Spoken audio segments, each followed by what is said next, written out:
Terima kasih Anda masih bersama kami di Nusantara Siang. Pemirsa, Turki dan Qatar menjadi dua negara yang kini banyak terlibat di Afghanistan, bahkan setelah pengambilan alih oleh Taliban. Tapi sejauh mana kedua negara, terutama Turki, bisa menjadi penengah antara Afghanistan di bawah Taliban dengan negara-negara Barat yang menarik diri dan masih menjadi tanda tanya.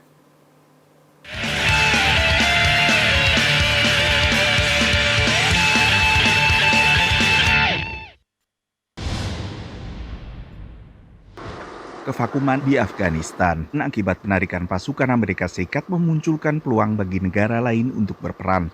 Turki salah satunya. Diawali dengan pengendalian bandara di Kabul sepeninggal pasukan AS. Well, it certainly considers that as a Muslim country and the only Muslim country in NATO, it has an advantage when speaking to the Taliban, but the Taliban don't seem to see it quite in the same way. Pengendalian bandara Kabul hanyalah salah satu contoh peran aktif Turki di Afghanistan.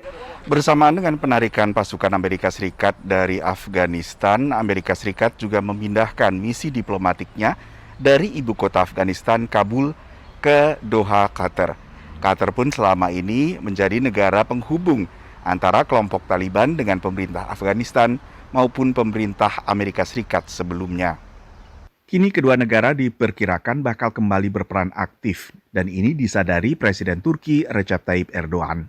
Erdogan is hoping that the situation in Afghanistan and the need to have some type of an engagement with the Taliban will provide some type of a political leverage or benefit to Turkey. He wants to be the conduit of dialogue, NATO and Western dialogue with the Taliban. Perusahaan-perusahaan konstruksi Turki juga sudah aktif di Afghanistan sebelum pengambil alihan oleh Taliban. Sementara Qatar bisa menjadi sumber pendanaan, menurut wawancara pejabat Taliban kepada koran Turki baru-baru ini. Tapi ambisi Turki di Afghanistan ini dipertanyakan sebagian analis. The neighbors of Afghanistan, that is Russia, China, India, Pakistan, and Iran, all of them big countries, activist countries, very influential, with inroads into Afghanistan.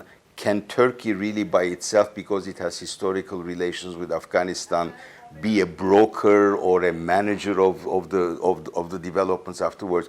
I really have doubts about that. Erdogan sendiri juga dekat dengan Presiden Rusia Vladimir Putin dan sering bekerja sama menghadapi konflik regional lain, termasuk Suriah. Kerjasama ini bisa diperluas ke Afghanistan. That would forge and activate a dialogue between Ankara and Moscow with regard to security, bringing two countries closer to each other.